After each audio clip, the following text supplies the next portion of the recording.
I lost my son, Zachary, to marijuana laced with fentanyl. Zachary struggled with marijuana and alcohol since he was about probably 16, 17 years old. I don't know how to explain how I know. I just know what his choice of drugs were. Zachary was diagnosed as ADHD, and I couldn't even get him to take the medication because he didn't like how it made him feel. He wasn't into those, hard drugs. He always felt marijuana was this natural, I guess, like tobacco that you could smoke. And yeah, it made him relax, I guess. And it caused a lot of issues with him and with his family. I didn't agree with it. And we're here in Missouri, and even though it's legal now, I don't agree with it.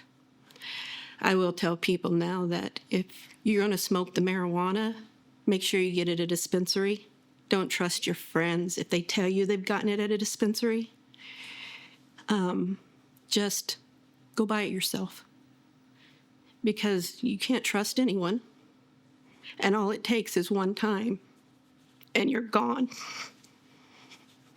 And things can be legal, but if you don't know where it's coming from, you don't know if it's safe.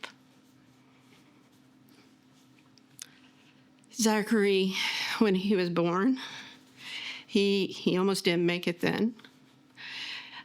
I was given a lot of pain medication, waiting for the delivery doctor to get there.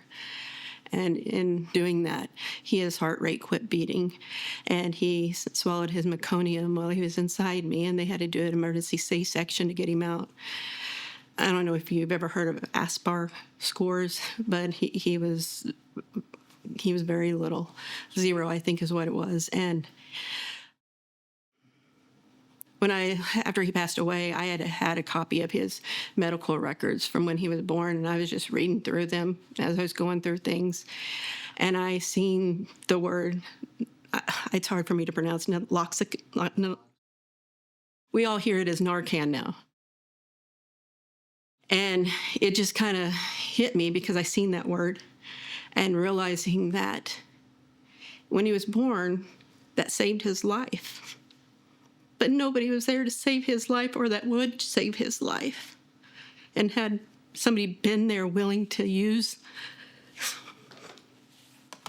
the Narcan or naloxone, when he smoked that joint, he might still be here today. So I'm a believer in that, because I know that the hospital grade saved him due to circumstances when he was born.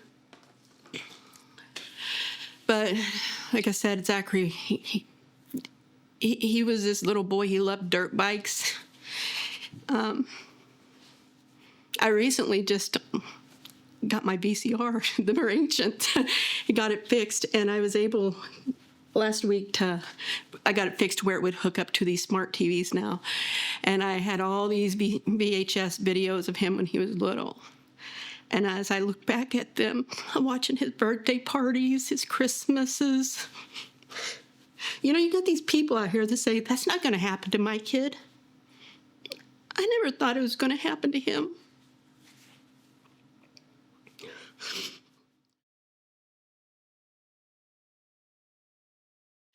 Zachary, when he turned about 16, he became rebellious.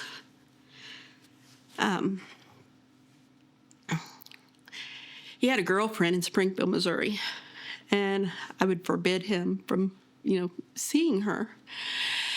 And I lived down by Fort Leonard Wood, and he had his first job at Papa John's Pizza.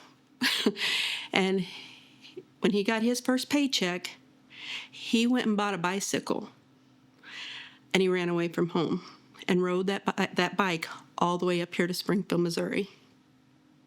That's how determined he was. And it was about then that I realized that, Zachary will do whatever Zachary wants. I mean, there's really no telling him what to do. He loved to, be a daredevil. I remember when he was little, he would have these dirt bikes and these little trick bikes, and he would make these ramps and just, fly all over the place. He just wanted to live life, and he wanted friends. Peer pressure. He wanted to fit in and people to like him as he got into high school. And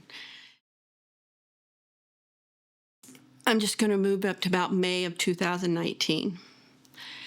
He was intoxicated, and he shot a firearm up in the air. And because he was intoxicated, that was illegal to have a firearm on you and, firing it. But he was at a house with some people, and he said that they pulled a gun on him as well. And so he pulled the gun out, and he fired it up in the air. And the police were called. When the police arrived, Zachary told them he had the gun. It was in his pocket. He lay it on the ground. And nothing was said about the other people having the gun. I knew my son was wrong for his drinking. And he went to our county jail. And he wanted me to give him an attorney, because many times I would, help him anytime he got in trouble. I enabled him. He was my son. He's still my son. But I would never, and my kids, Zachary, one time when he was in about the 3rd grade, he took a pocket knife to school. And the principal called me, and we lived on a military installation. And the principal called me and said, Zachary carried this pocket knife to school. Him and another little boy were playing with it as they were walking to school. Because on the installation, kids walk to school. It's just, down the road from you. And we're talking, 20-some years ago.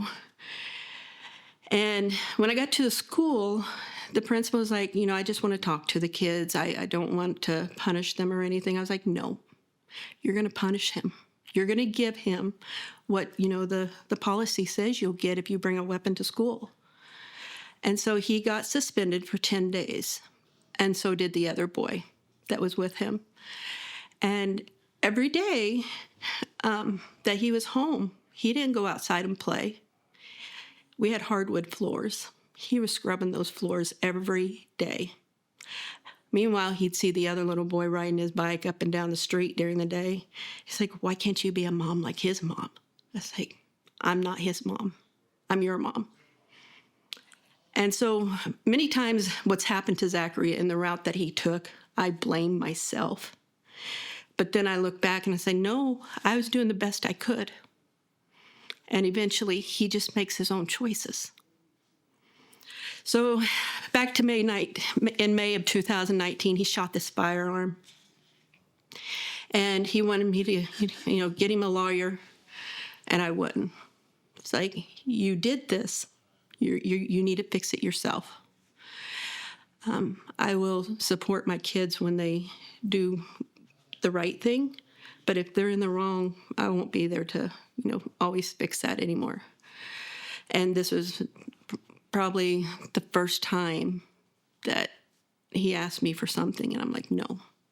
There's a situation. He said that when in the police report then, he said he feared his own life.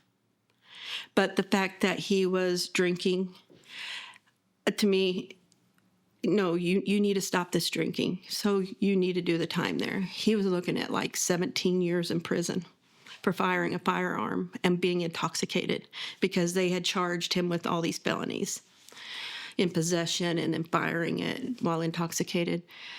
So he sat in our county jail for 4 months. And those 4 months, I would make sure that he had money put on the books. I think that's what most people call it. So he could have proper toothpaste and hygiene things. And he spent 4 months in there.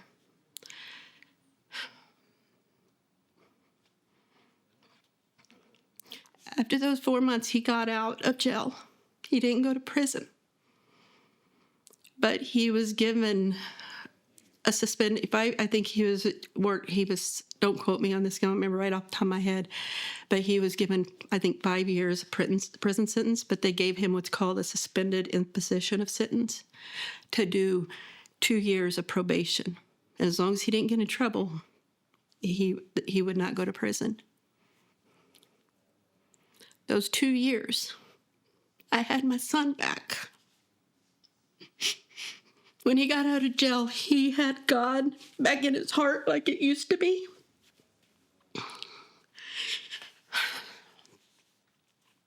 To the point he was living with his brother, and he'd talk about God all the time, that my other son was like, just shut up. I don't want to hear it anymore. He thinks differently now, because now he knows Zachary was right.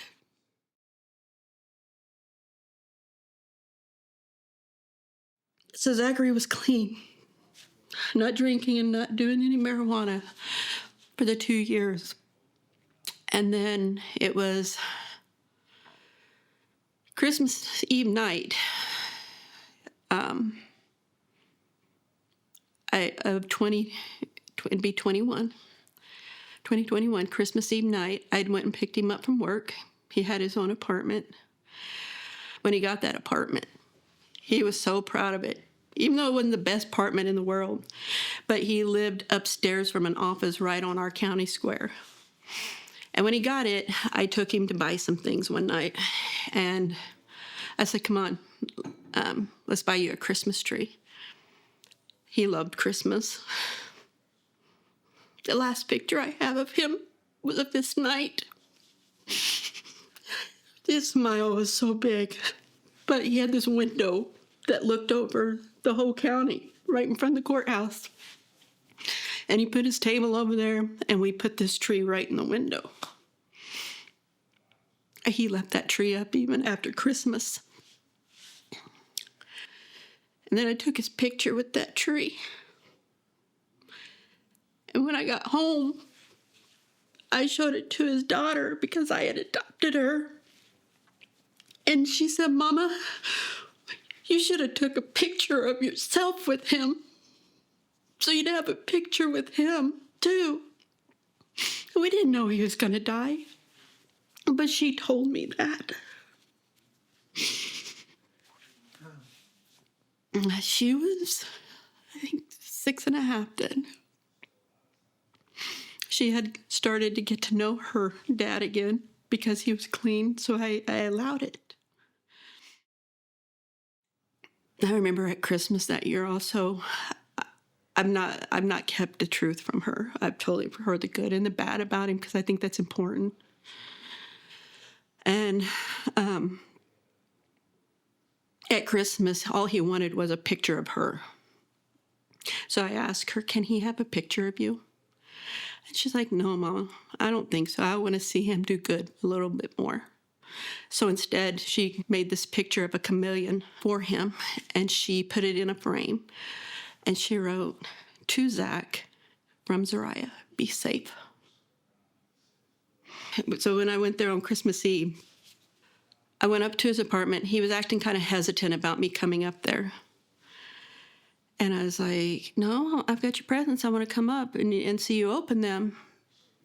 So when I got up there was a girl up there in his apartment. She looked like she was put together good. Looked fine to me. So I'm just sitting there talking to her. He was in the bathroom. And I asked her what her name was. And she told me. And my soul was just boiling. And I yelled into his bathroom, like, Zachary, is this the girl you were with when you almost went to prison for 17 years? Is this her family that you said you feared your life of? And I knew then why he did not want me up there. And he's like, yes, Mom, it is, but I'm trying to help her. She wants to stay queen, and I want to help her. And I said, Zachary, you can't do that. And I was just mad. And I just left. Something inside me said, no, Dayna, don't leave. Go back up there. You can't leave like this. So I went back up and I apologized to both of them for the way I behaved, because they are adults. They should make their own choices. But I'm still his mom and I want to protect him. So I looked at her and I said, you listen to me. Zachary has done good for 2 years. He has his family back in his life. He's seeing his daughter. You had better not take my son down that path again. 5 months later, Zachary's dead.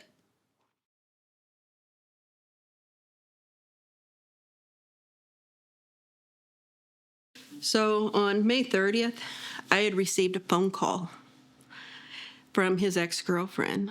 She was just head over heels for him. But she called me and said her grandmother had seen Zachary at the gas station and was worried about him. And so the next day, because he didn't have any access to his money, he was at the gas station. So the next day, when I decided on my lunch break on the 31st of May, 2022, around noon, the last time I ever spoke to him, he said, I said, Zachary, why is she contacting me, worried about you? I don't know, Mom, I really don't know.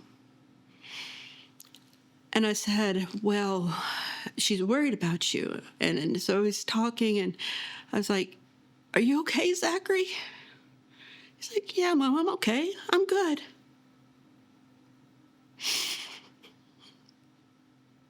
So, of course, I said, I love you, and I love you. And that was it.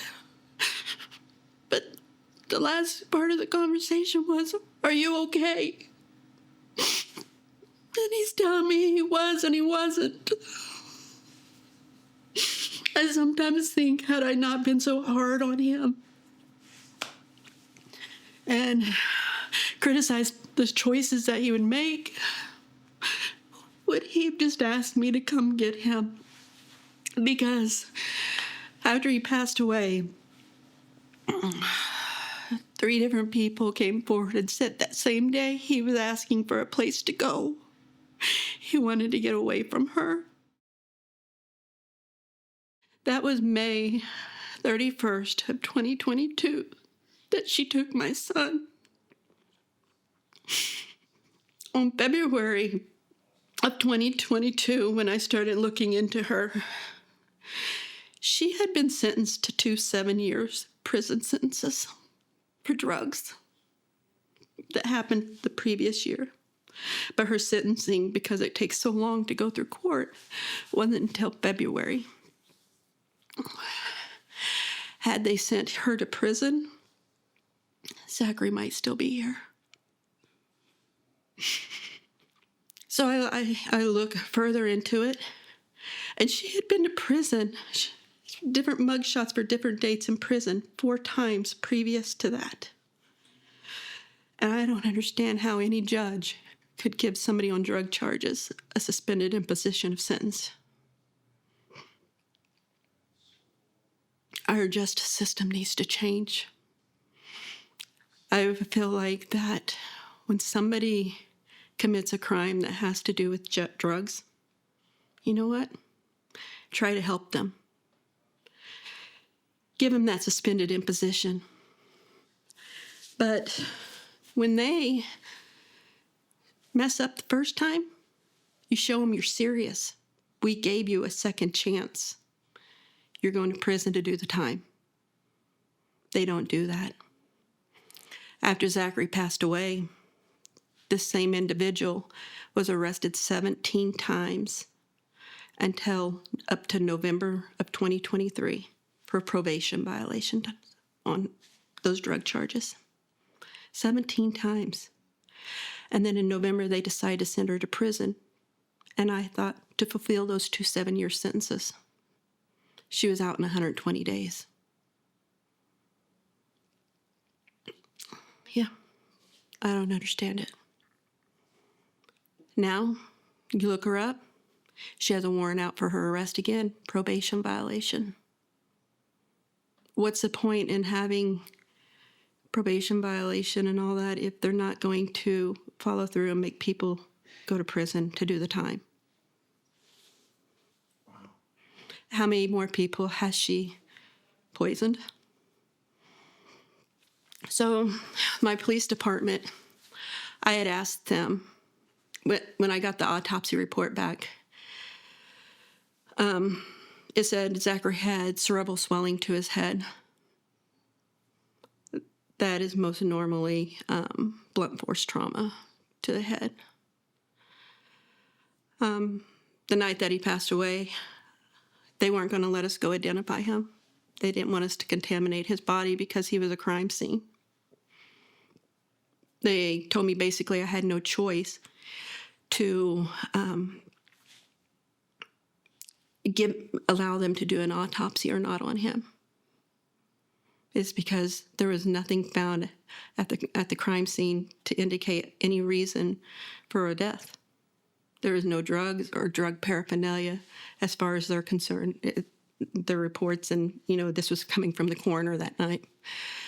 My husband, who's not his father, he said, well, somebody's got to identify him.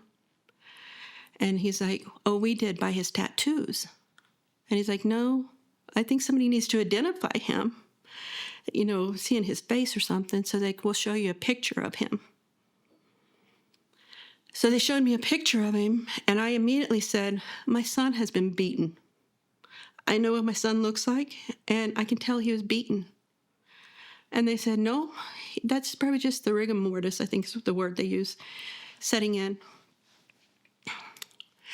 And so I know my son. I know what he looks like.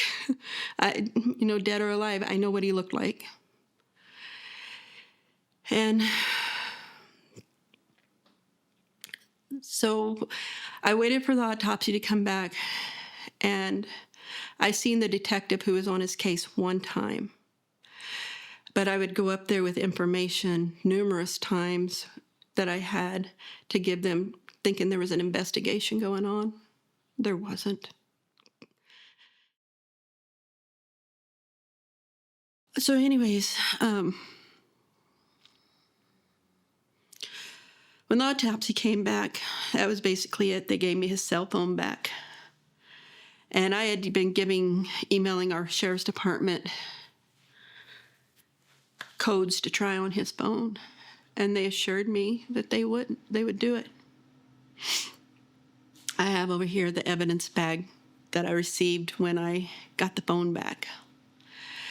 I was told that in an evidence bag, if they take something out of evidence, that when they return that into another bag, the old bag would be inside the new evidence bag to show, tracking that it had been opened and put back in there.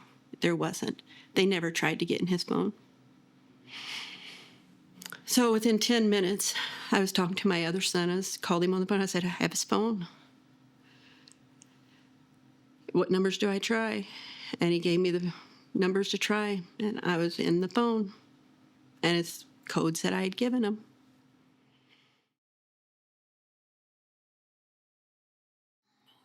The police told me they couldn't find his wallet.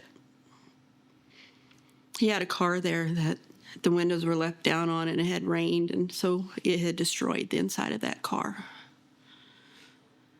The night that he died, and they showed me the picture also, there was computers sitting next to him, and I said, did you get my son's computer? And they said we couldn't take no computers. I didn't understand that. They said they were trying to investigate it as a crime. Well, why didn't you take those computers that are right next to him? And they said we can't take them without a warrant. Well, get a warrant. Do your job.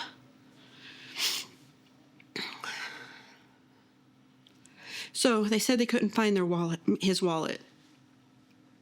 I was told I couldn't go in the house and get any of his things out of it. But within 2 days, her family had went in there and wiped everything out of that house. And so then they told me I could go get his car if I wanted it. There was no key. The windows had been down, everything wet inside. It wasn't a great car. But there was a plastic bag in there that had some clothes in it. And it had his wallet in there.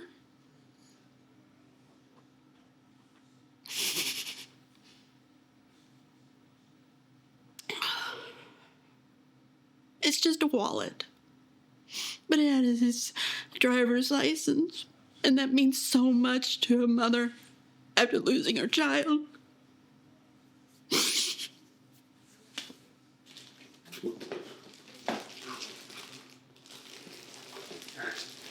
I keep everything bagged up. His wallet.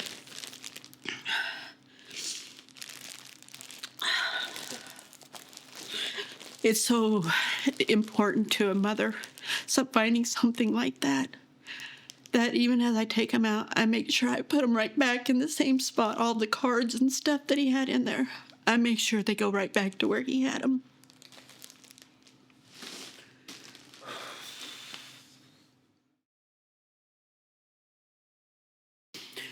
Well, this girl had said she hadn't been there that night, that she had been gone. No, she had said that the girl had said she had been there asleep since 12 o'clock midnight, the night of the morning of May 31st. Well, and she said she woke up and found Zachary in there, in the back room, dead.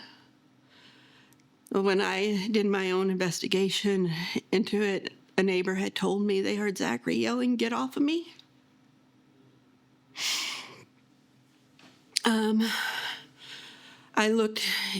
I then kept going to my coroner's office, and I wanted the crime scene photos that he had taken. And I wanted the autopsy photos. And I wanted the autopsy photos after the autopsy came back, said he had cerebral swelling to his head. And so then when I got the autopsy photos, I noticed his knees were skinned up. And when I showed him to my husband, he was like, he had a whole different tune to it. He's like, his knees look like he had road rash, like he was dragged somewhere. Right here underneath him, it looked like he had like a bite mark on him.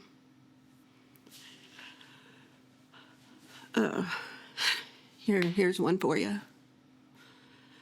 Our forensic lab had him down to being 6'4". He wasn't. He was shorter than his sister, or maybe, yeah, he was shorter. My daughter is the tallest, and she's 5'11". And so when I asked, how do they have his height like that? And my coroner said, because when he died and they measure him at the forensic lab, they take their feet and pull him down like that and measure him from there to their head. That's not true. Making excuses for why the paperwork's reading this. When I asked him what the cerebral swelling was to his head, he was like, "What are you talking about?" So when he got the forensic lab report back, he must not have even read it. And so I showed it to him. And then he tried to tell me that was normal for people who die of fentanyl. When I got the crime scene photos, there was a busted TV behind his head. So it all plays together. When you put the pieces together, the neighbors telling me they heard him yell, "Get off of me." These same people who he was with, that girl, is the same people he feared his life from. And there's no investigation.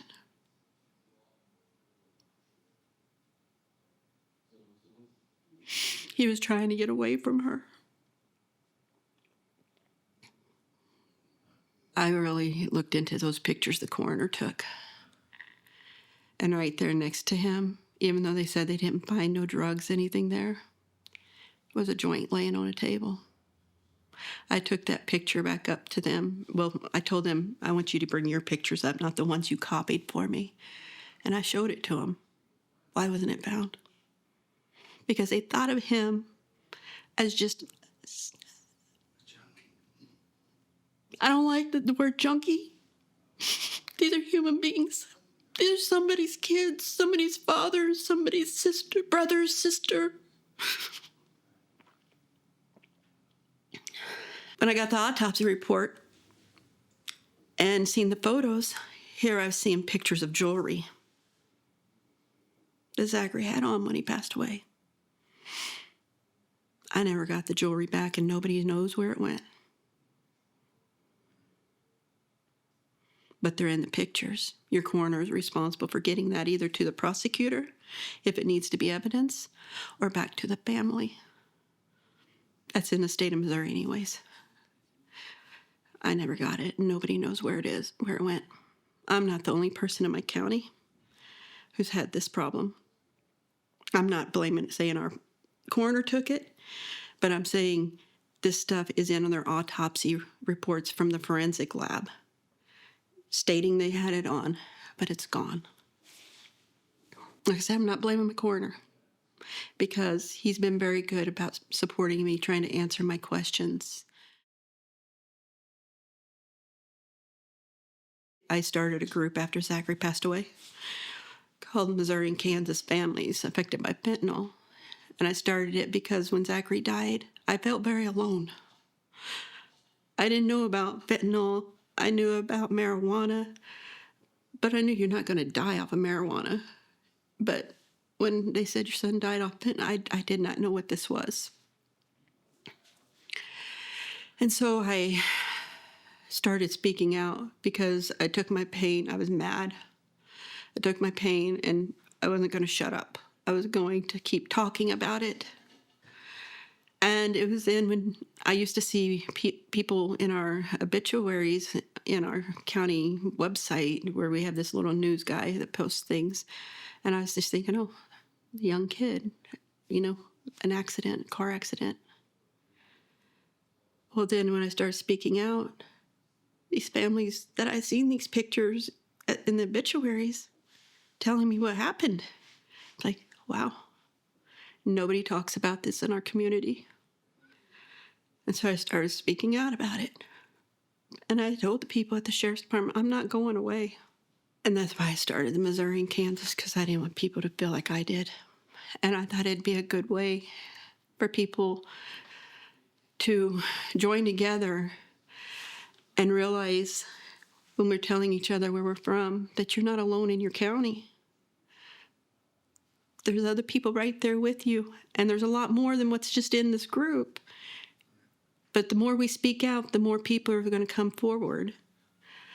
And it could save another life because then our community becomes aware of it. And we can't let this keep happening. And I'm never going to get Zachary back. His little girl told me one day, she seen me crying. And she's like, Mama, it's okay. She was 8 at this time. I'm like, no, it's not. He's gone. She was like, Mama, God had to take Zachary. Mind you, this 8-year-old kid telling me this. Mama, God had to take Zachary so we would learn about fentanyl and we could help other people learn about it. No, I don't think God wanted Zachary to die like that. But I know God has a plan. And if we could just save another family from feeling this life sentence that we've been giving, then he's still here with us doing work.